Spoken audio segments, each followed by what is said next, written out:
Salam rahayu-rahayu buat saudaraku sekalian yang ada di mana saja. Saudaraku, kali ini saya akan berikan edukasi tentang jimat badar simpu.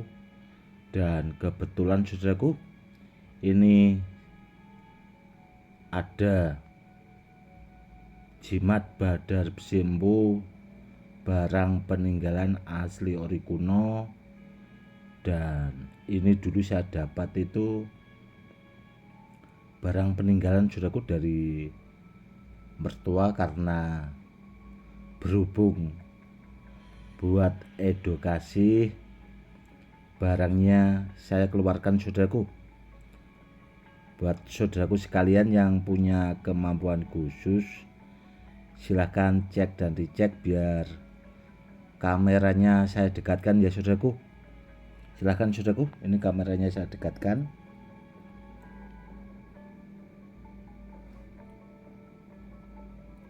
Silahkan saudaraku, kalau mau cek dan dicek, silahkan dirasakan tuah power dan energinya.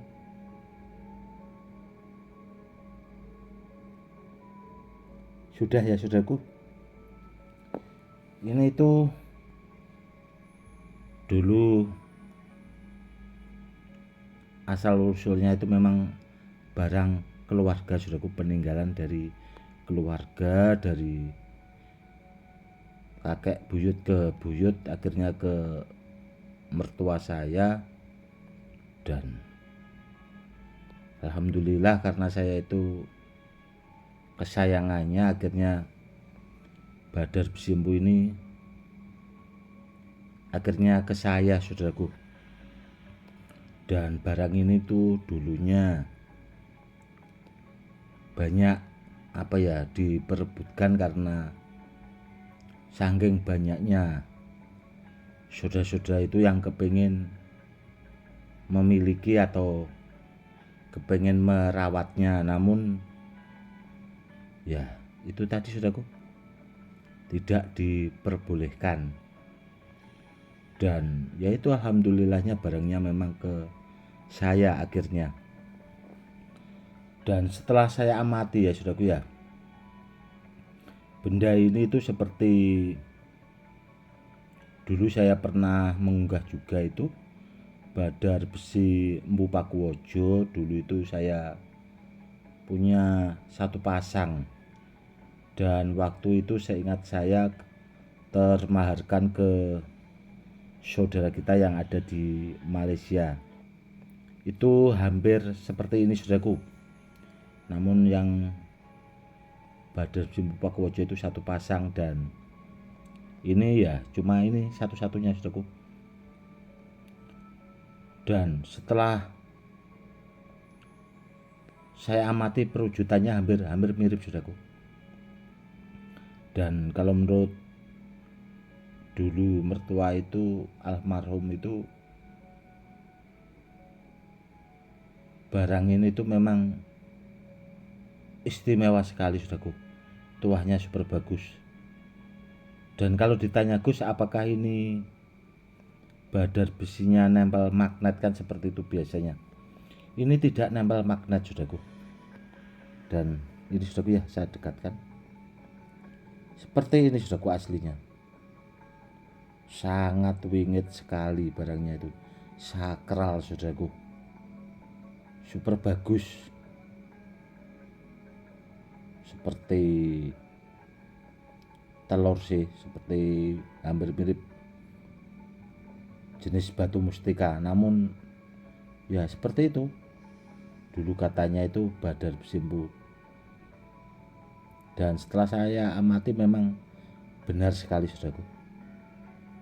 Barangnya benar. Dan kalau ditanya soal tuahnya, apakah sudah terbukti Gus? Sudah saudaraku. Karena dulu itu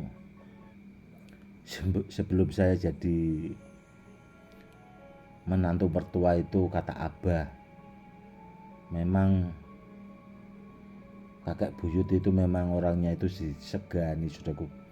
memang kolektor benda bertuah beliaunya dulunya.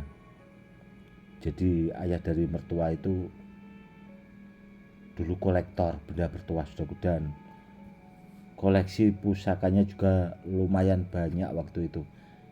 Ada kalau sekitar 300-an saudaraku pusakanya, mulai dari keris, tombak, pokoknya beragam jenis-jenis pusaka itu.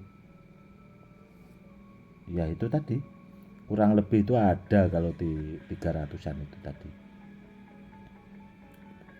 Dan ini dulu itu memang dipakai mertua itu ya memang buat piandel saudaraku. Dan dulu pas ada kejadian itu saudaraku ya, waktu dipakai kakek buyut itu, kata mertua itu memang dulu pernah dibegal saudaraku, itu pernah ditombak sama tombak pusaka waktu itu tidak apa-apa saudaraku, melengkung pusakanya seperti itu. Makanya benda ini itu dulu sempat dipakai apa ya, rebutan bahasanya, karena keponakan-keponakan dari mertua itu kepengen memiliki saudaraku, namun ya itu tadi, akhirnya mertua bilangnya itu barangnya sudah nggak ada. Dan alhamdulillahnya ya itu tadi saudaraku, akhirnya ke tangan saya itu super bagus kalau ditanya soal tuahnya, dan buat kewibawaannya juga super bagus saudaraku. Dan dulu pernah dipinjam juga sama tetangga dulu itu. Waktu itu saya ingat juga saudaraku ya, karena waktu itu dibawakan uang itu 1 kresek saudaraku. Kepengen pinjem benda ini waktu itu, kepengen dicalonkan jadi polisi waktu itu, supaya boleh minjem benda ini. Nanti kalau bendanya ada apa-apa sampai hilang dan sebagainya, itu uang itu dipakai buat ganti. Dan waktu itu juga itu dikasih jaminan sapi saudaraku ya, itu ada kalau 6 sapi waktu itu.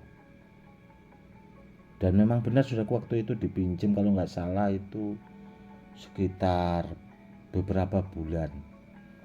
Dan sempat saya tanyakan juga sih, saya juga takutnya itu nanti barangnya nggak kembali, malah saya nggak bisa merawat. Waktu itu saya berpikirnya seperti itu, karena terus terang badut besi yang seperti ini saudaraku ya, saya terus terang itu suka banget. Dan saya pertama belajar jenis-jenis batu badar itu, yang saya pelajari itu memang jenisnya batu badar besi empu saudaraku. Dan namun yang ini saudaraku ya, kebetulan barang itu tadi barang peninggalan dari buyut ke buyut, akhirnya pindah ke saya itu tadi saudaraku. Dan bila ada di antara saudaraku punya yang seperti ini, contohnya seperti ini saudaraku, dia itu biasanya kalau badar besi empu itu ya, dia agak seperti ini saudaraku, ada lubang kecil-kecilnya seperti itu, cirinya seperti itu saudaraku. Dan batunya juga ada yang hitam polos, ada yang seperti ini saudaraku. Ini kan ada ke abu-abu, ke hitaman juga ya saudaraku ya. Ada juga yang ke hijau-hijauan saudaraku, tergantung barangnya itu tadi. Saudaraku mungkin pernah melihat video yang saya unggah itu kan, Bapak Haji Hercules itu cincinnya itu badar besi empu saudaraku. Itu ada di video pendeknya, itu ikatnya emas. Dan kalau ditanya apakah maharnya mahal Gus, yang itu mahal sekali saudaraku, karena ikatnya juga dari emas itu ada kalau sekitar hampir 50 gram itu, tebal soalnya emasnya. Dan kalau emasnya 1 juta itu kan ikatnya saja embannya itu tadi sudah 50 juta sudah, apalagi belum batunya kan seperti itu. Yang jelas itu cincinnya bagus sekali saudaraku, yang dipakai Bapak Haji Hercules itu videonya bisa saudaraku lihat di channel YouTube saya, amati saudaraku, batunya bagus itu cincinnya. Yang jelas bila di antara saudaraku punya benda-benda seperti ini, barang peninggalan, disimpan baik-baik ya saudaraku ya. Pertama karena barangnya langka, yang jelas super bagus kalau menurut saya pribadi, dan buat peninggalan ke anak cucu saudaraku langka sekali. Dan kalau ditanya itu tadi saudaraku ya, soal keampuhannya bahasanya, benda bertuah barang peninggalan saudaraku itu kalau menurut saya, kalau ditanya soal keampuhannya, sudah terbukti itu tidak hanya sekali, turun temurun, logikanya seperti itu saudaraku. Karena apa? Karena kalau tidak ampuh zaman dulunya itu tidak disimpan orang-orang dahulu saudaraku, tidak disimpan. Kenapa kok disimpan ya? Karena barangnya itu sudah terbukti dan akhirnya diwariskan ke anak cucu, ke anak cucu, ke anak cucu seperti itu. Dan mungkin ada lebih dari mungkin puluhan tahun, mungkin ada yang sampai ratusan tahun sudah ke generasi itu tadi. Apa bahasanya, tuanya nggak istimewa. Kalau nggak istimewa nggak mungkin disimpan saudaraku. Orang-orang dahulu itu lebih memahami sebenarnya kalau daripada orang-orang sekarang. Kalau orang sekarang ya itu tadi saudaraku ya, kebanyakan itu meskipun di testimoni itu biasanya yang ampuh itu kan orangnya yang itu tadi, namun barangnya kan ya itu kebanyakan barang palsu dari pasaran. Itu juga yang harus diwaspadai saudaraku. Makanya saya sering selalu mengingatkan buat saudara-saudara kita yang awam supaya memahami benda bertuah di situ. Makanya saya sering membuatkan edukasi, tidak bosan-bosannya saya kan di situ saudaraku. Ya biar saudaraku sekalian yang awam itu kalau kepengen benda bertuah, biar dapat yang asli ori, seperti itu saja saudaraku. Saya tidak ada niatan yang lain lah bahasanya, sekedar berbagi menurut apa yang saya pahami dan yang saya pelajari dulunya kan seperti itu. Oke saudaraku, mungkin cukup sekian ya dulu edukasinya, ya semoga bermanfaat saudaraku. Yang jelas Badar Besi Empu itu barangnya langka saudaraku, sedangkan di Pati Jawa Tengah itu kalau tidak orang-orang dahulu saudaraku tidak tahu bendanya. Kalau orang-orang sekarang spiritual itu kan banyak itu, ada juga di YouTube, di Facebook itu. Meskipun orang Pati itu aja jarang saudaraku kalau tidak orang yang di bidangnya, kalau tidak orang-orang yang dahulu saudaraku, orang-orang sepuh yang memang di bidangnya. Itu saudaraku yang harus dipahami juga. Cukup sekian dulu. Salam rahayu rahayu. Salam hormat saya Gus Edi.